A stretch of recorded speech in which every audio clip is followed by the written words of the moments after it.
My dear viewers, beginning today is the official Alliteration Gaming Patreon and channel members. Throughout my Patreon, we've got quite a few tiers you can check out in order to gain special perks and even commission videos that you'd like to see me upload onto the channel. Every tier includes a shout out on my supporter card at the beginning of all of my videos, along with the benefits of the tier itself. Following that, you can now also join the Alliteration Nation by becoming a channel member on the YouTube side of things. Pledging your subscription here as a member of the channel is going to grant you the same shout out on my supporter card as all the Patreon tiers do, as well as access to the members only channel on my Discord. You'll gain a member badge that will level up as you stay subscribed and access to my exclusive emotes when I stream on YouTube. If you're interested in checking out the Patreon, I'm going to have the link in the description and in the pinned comment down below, as well as the link to my Discord should you want to join that as well.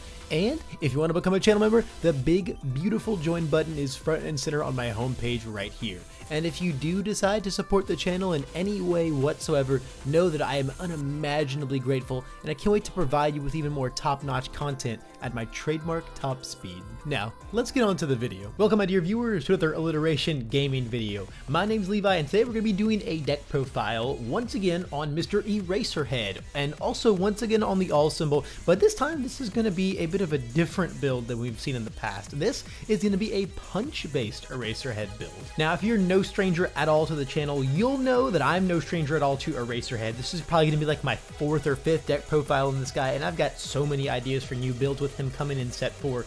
Point being, I just love this character. He was the character that I pretty much hit a point in the game where I realized that I just love playing 7-handers non-stop, and I was like, okay, I want to really take my skill to the next level and improve. I'm going to try and learn Eraserhead, and so I just set out to just play this guy non-stop, because the idea of a character that when played perfectly is almost impossible to beat, but is really hard, almost impossible to play perfectly. That's a very attractive idea to me, so I really wanted to test myself and get into the fray of the esteemed group of Eraserhead players, right? But dating all the way back to set 2, I have played tons of different Eraser builds, and the all punch build is one that always seemed really attractive to me, because through playing this guy, I really realized how much I loved the all symbol, and it really became my favorite way to play him, but it felt very locked into the weapons because the other packages just weren't there yet. But a few new cards have come out recently between Heroes Clash and the DLC that I think have really elevated this build to be potentially the best way to be playing Eraserhead right now. But as cool as this new variant of the main deck that we're playing Eraserhead with is, let's actually talk a bit about Eraserhead himself.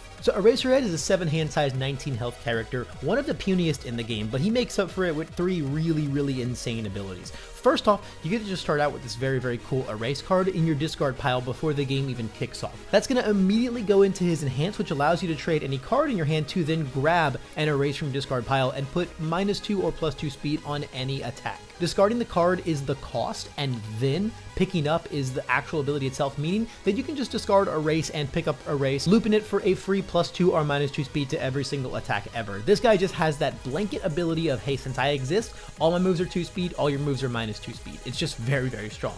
And then after you play or block with an action card, you get to commit him to draw 2 cards. So this is really good when you're blocking to extend yourself into basically a 9-hander, or if you're really trying to go in for that last ditch effort, desperate, aggressive turn, you can aggressively play an action and then commit him and draw 2 more cards and try and find those last 2 cards that you need to finish off your rival. Now, you can't talk about Eraserhead without talking about his partner card, Erase. This is essentially an extension of our character, which culminates into our Erasure quirk, which is our Eraserhead response that says whenever an attack gets played, we just get to respond with this and turn off their character for the attack. Now, it's just during the attack, so things that happen when it's being played, like Jiro's responses, don't get affected. However, things that happen on damage or on block do get affected, stuff like Shigaraki 1 or Kirishima 2. So if you're an Eraserhead player, there's a lot of really intricate interactions that you've got to learn and you've got to know to be able to erase your rival accordingly. Additionally, you're also able to just remove this to seal anything that you want, asset or foundation. Obviously, both of these abilities are very strong. Being able to turn off your rival's character during certain moves can be really impactful depending on how you deem it worthy. And of course, an on-demand seal of anything whatsoever is really fantastic. Now, if you've been playing this game for any amount of time, you probably already know that Eraserhead is an absolute defensive beast, and what he does is very, very powerful. So let's just get into our main deck and see how that supports us. The first attack that we're going to look at is 4 copies of Texas Smash. Now, the issue that Eraserhead players have postured for years and years now is, how do we kill people? My character is so good at surviving everything whatsoever, but how the heck do I actually close game? That is where this all punch build comes in, because you have some of the hardest hitting free damage moves all around, and Texas Smash is the pinnacle of that. Essentially just being just a 6 high for 7, and our character is so strong, and then putting 4 on the next one means it's probably going to be even bigger to deal with, and they really have to decide carefully what ones they're going to get to block. In a lot of other characters, this card's not as threatening. It kind of just says you have to hold high blocks or you'll lose for free. Now, even if you hold them, you might still just die to Texas into Texas, because how many 6 highs can you feasibly block, especially really early on in the game? This card is pretty much just our extender, it's our kill condition, it's one of our biggest threats. Texas Smash puts in an insane amount of work in any punch deck. It's the cornerstone of any punch deck, and it interacts really well with our character. Next up, we have one card that got very recently released that I think really elevated this build to not only super viable, but possibly the best way to play Eraserhead, and that's 4 copies of Cat Punch. The punch package, no matter what symbol you're on, has always been very good at killing people. But when it comes to being Eraserhead, we're a very defensive 7-hand size character, and we want a cantrip in our attack, something that just draws a card right away, right? And Cat Punch absolutely reflects that. Being able to throw this down as a poke, if it gets blocked, we get to draw a card, and then we can build from there on out, is very nice. This just lets us poke efficiently while replenishing our resources, and also it's just a 6 mid for 6 if we want to commit one more foundation to it, which does just kill people sometimes. Like, even as like a 5 diff, 6 for 6 is a really good stat line. I say 5 diff because it's 4 and then we commit 1, right? So that's just like super fine. Sometimes Texas into this does just kill people, because it's like, hey, you blocked 6 high for 7, here's 6 mid for 10, can you stop that one too? It's just really good. The high base damage is very attractive in our character, and the draw is, I think, really what felt lacking in this package for a character like Eraserhead to be able to play it. Next up, we have what's kind of a secondary pseudo cantrip in 4 copies of Rapid Punches. This is another new attack that really elevated the all symbol punch package, just as a really like fast hitting move, right? We don't really hard commit to the full Rapid Punches and Hardened Barrages package in this deck, but just being able to play this to just be a 7 low for 4 poke on turn 2 that draws us a card if it hits is really nice. And then late game, if we find a bunch of these, they can be fast enough to actually threaten that lethal damage, and again, just draw cards and extend our strings even more. Next up, we have the one attack that came out in Heroes Clash that I think really elevated this deck, and that's 4 copies of Hardened Uppercut. This card is so freaking crazy, man. This card is so slept on. A 3 low for 9 after destroying 2 with EX2, a 0 high block, and it passes -2 speed to the next. That is just a flurry of really powerful abilities. It's always a 5 low for 9 in our character. We can EX it, so we have a really good out for all of these momentum pokes that we get. And then if we Texas into this, it's 13 damage, which is just such a ridiculous number that most of the time your rival's just not able to deal with. And then if we do have to block with it, unfortunately, it's an amazing high block in this +0, and then we have -4 speed in total because of our character, the next one. This card is just nuts. This card really brought the deck together. A lot of times, all you really need to kill people is just like anything into Texas, into uppercut, and if you have a ton of momentum, they just might not be able to deal with it. And then lastly, to round out the attacks, we've just got 2 copies of Hardened Barrage. This is the counterpart card to the Rapid Punches. I don't think this one is as good, but the fact that it can get speed off of the Rapids, which we do play the more of, is really nice. Most of the time, this is not going to get extra damage, because if you find both of these, is pretty unlikely, but also this, if it's able to just like be like a fast one, right? If we go like Rapid Punches into this, this is now a 7 high that if it hits unflip something, which is really handy. There's a lot of really great unflip targets in this deck, and so it's just nice as an extra attack to round it out. This last 2 of slot could really be anything. I think these 16 are mandatory, but if you really wanted to play something like Karate Chop is kind of okay in this slot for a bit of board presence. You could play Hardened Steels if you just want a couple more low blocks, because this deck does make a lot of weird concessions when it comes to the low blocks. Ultimately, this last slot is kind of up to you. I like just a couple Hardened Barrages just to round out some more pressure pressure on my rival. And that's going to be it for the attacks. It is only 18 attacks in technically a 63 card deck because this erase starts outside the deck. So it's like a teeny bit low, but honestly it's fine. You play this deck really defensively. You don't want to draw a ton of attacks early on, and also you don't need like a ton of attacks to kill people. Now moving on to foundations, we're going to start with our one and only 3 difficulty foundation, and it's 3 copies of Pull No Punches. This card is a very important piece of this deck just because of that deadlock enhance. Something that I really liked about the weapon build was having a hero killer as like a you lose if you go into deadlock button. This is a very similar vein. 2 speed and stun 1 to every move is really hard for most decks to deal with, and ultimately it's just like an inconsequential type of deadlock. But if your rival's not going in there anytime soon, you also can just use this to snap some momentum, which is really powerful. You can use this on defense as well, so if you block with your uppercut, you can then blow this up and stuff it into your momentum. You clear your progressive either way, and you fuel that momentum for the eventual EX on uppercut. It's really good. I play this at 3 because I honestly just want to see this card a lot, and if I see extra copies, it just means I get to play some really greedy strings. And next up, we're going to start talking survival pieces, and that's 4 copies of Specialist of Sound. This is just some of the best generic conditionless speed hate in the game.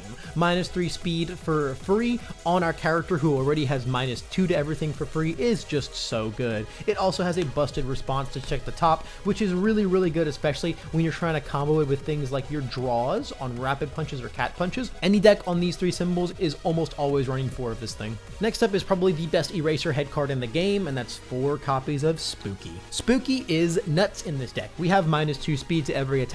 We have this on-demand repeatable every turn -3. -5 is a lot and usually means that you can make an attack 0 damage once you 0 speed it out and then commit Spooky. So Spooky, as long as it's on your board, is pretty much just a free block every turn. This card is so hard for a lot of decks to deal with. It means you almost never get thrown because you can just -2 speed. Most throws are 2 speed, or if it's 3 speed, you can do this as well, and then you just make it 0 damage and you never have to deal with it. Throws are like the most common way of just like wearing down Eraserhead, and this just says that they don't get to throw you. Card's very good in this deck. One of the biggest reasons why this deck is so much smaller, 63 is like a pretty average size, but for Eraserhead, that's a very small deck, honestly. One of the reasons it's so small is because I just want to open this card every game, and if my rival gets rid of it somehow, I want to see another one ASAP. This is the cornerstone of the rock solid defense of all Eraserhead. Next up, we have another way in our deck to deal with things like throws, and that's 3 copies of Villains Defeated. Villains Defeated is one of my favorite cards in the game. I absolutely love healing. I hate allowing my rivals things like Electric Jolt and 0 Gravity Lift to go into the momentum. This card lets you deal with all of those things at once and also protects you from your hand being discarded as well. It's just a very multifaceted card, and it's really nice for a lot of reasons. If we don't have Spooky out, being able to open with one of these and say, hey, okay, I get a turn or 2 to find my Spooky while still not allowing you to take momentum or deal any real damage against me is really nice. Next up is one of the most unsung heroes in this deck, and that's 3 copies of Unexpected Hero. This card is kind of just 3 more copies of Specialist of Sound, but at a one-time use. Being able to put -3 speed plus 3 damage, if you're going to block it anyway, that is the most free -3 speed for you. And then if you get your rival in a situation where you know that they cannot block your move no matter how slow it is, it can be a free aggressive 3 damage for you. This isn't like a full-based void or discard deck, so we don't really have any way to take advantage of the response, but if your rival does something like use 1 with nature against you, you do get to just turn this into passing the torch, which is kind of nice. Next, for our last 2 difficulty foundation, we've got a pair of Night Watches in the deck. Night Watch is just our emergency button. The whole theme of this deck is block everything until the end of time, make sure your rival never gets to actually push anything through to you. Night Watch is that one thing of like, oh, this is the one thing I didn't account for. I need an emergency get out of jail free card. You just pop your Night Watch and you say, okay, things are all back to normal now. Just a free on-demand cancel is very nice for all those reasons. Aggressively, this card is really good too. Anything that like resets your stats or threatens the lethality of your punches, being able to on-demand cancel is also really good. And if they go into deadlock, we get to re-pick up our Texas Smashes, which Texas Smash in a Texas Smash is pretty scary for just about anyone to have to deal with. So it's a great piece there as well. Next up, we're going to get into our spams, and we're going to kick it off with 4 copies of Mediator. Mediator is so strong, guys. This should be a 4 of all the time in Eraserhead decks. It is just so good. Destroying it for -3 speed is already just flat out really nice. And then if you've played an action card, you get to draw a card. Notice it doesn't say play an action. It just says play an action card, meaning even if you block with an action, which we do quite a lot with our 1 mid breaker 1 block,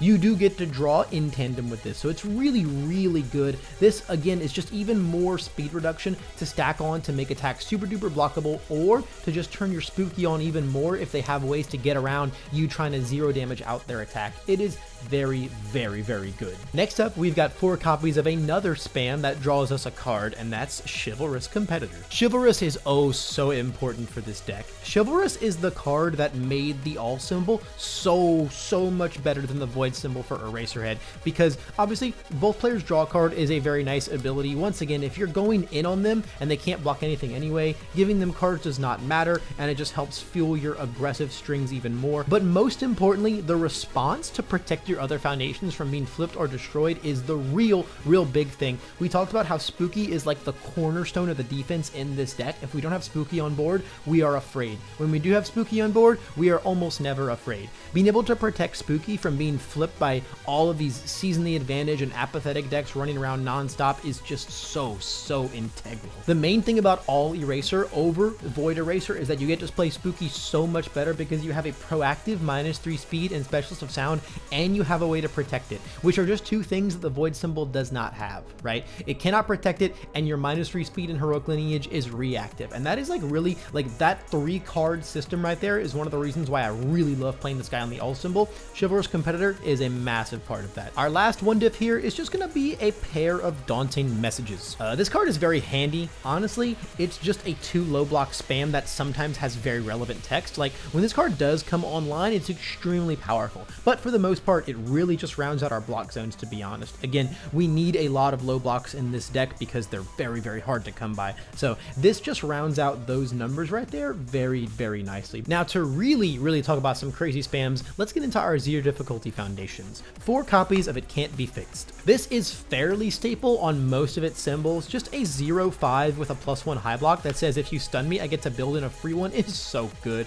This deck stage is really important to it when it comes to defending, so being able to replenish foundations after we get stunned out is extremely relevant. Our next 0 is one with much less relevant text, and that's going to be 4 copies of Rooftop Vantage. Honestly, the most relevant part about this card is that it is a +2 low block. You can flip it to look at the top card of your rival's deck, which is pretty cool. You can kind of like sometimes calculate if they're able to block something. Even with 4 of this in our deck, there's only 17 lows, so we really just kind of have to play a bunch of these to pad that number out. It is also handy though as an on-demand flip because it can become a face down for uppercut. Sometimes you can actually run into the issue of not having face downs for uppercut if you're not finding things like your Chivalrous or your villain's defeated activation really early on. Our last 0 in the deck is a pair of Easily Exciteds. We're only playing 2 in this deck because unfortunately for us, it is a high block. It's a really nice high block, but it's one that we just don't need. If you really wanted to disrespect the amount of low blocks in the deck, you could either cut the Dauntings for 4 of these, or you could cut 2 of the Rooftops for 4 of these. Personally speaking, I don't want to run less than 17 lows. I don't like dying to Tongue Whips and 1.3 million volts nonstop, so I really want to respect the low blocks in my deck, but that can be a bit more of a local meta call for you. If you think that you can get away with it, by all means go for it. Personally, for me, I really like 10 zeros as a number. When I'm playing like my 7 hand size characters in like a 65-ish card deck, 10 zeros is a number that I find that gets me a 0 in my opening hand like 9 games out of 10. Now we're not quite done yet because this is an Eraserhead deck. We of course have a lot of actions in here. First off, we're gonna have the other 3 copies of Erase. Getting a 2nd or 3rd Erase into rotation really early on is super important, especially against a lot of decks that really want to jam tons of mid attacks at you. You want to be able to block with one, breaker one them, and still be able to pick up another Erase on the next attack so that again, they can just never catch you with the wrong zone. Also, when you go to seal something, you have to remove it, so you do want multiple of these in play, so you don't have to be afraid of removing this if it's going to be a really impactful seal. Lastly, the other action inside of our deck is 3 copies of the almighty Sugar Rush Power Up. This card is bonkers. The second you have 10 cards in your discard pile, it is just a free +2 speed and +4 damage, which is just nuts. Like, that is a nutty stat exchange, especially once you start putting it onto things like your Texas Smashes or your buffed up hardened uppercut. Additionally, it also can just flip some really key things. This is able to flip things like spooky, things like challenging the fakes. There's a couple really key pieces out there that it's able to interact with positively. Also, it is a 1 high block that we can block with and then commit our character to draw 2. And that's going to be it for this all punches Eraserhead deck, guys. This deck is very strong. After spending like 100 or so games with this deck, I truly think it's the best way to be playing Eraserhead right now. Going into set 4, you're going to get things like Valiant Assault and Final Smash, which I do think bring a lot to this deck attack-wise. It's sensational, and there's just so many cool lines and plays with this deck that allow you to block forever, but also put out some massive damage on your own turns. If you want to try out this deck for yourself, I'm going to have the UVS Ultra link in both the description and in the pinned comments below. And of course, while you're down there, I would really love if you could hit the like, subscribe, or even the join button to really support the channel. And of course, score you some sweet perks like badges and emotes when I stream on YouTube. And if you want to go even further beyond, you can also check out my Patreon, which is going to feature a ton of different ways that you can commission videos directly from me and even get some one-on-one interactive experiences with me through it. So even if you just check out any of that stuff down below, I'm super duper grateful. But if anything, I'm just really thankful that you made it all the way to the end of this video. I hope you enjoyed and even learned something from it. That's all the time I've got for today, but I hope I can see you around in the next one.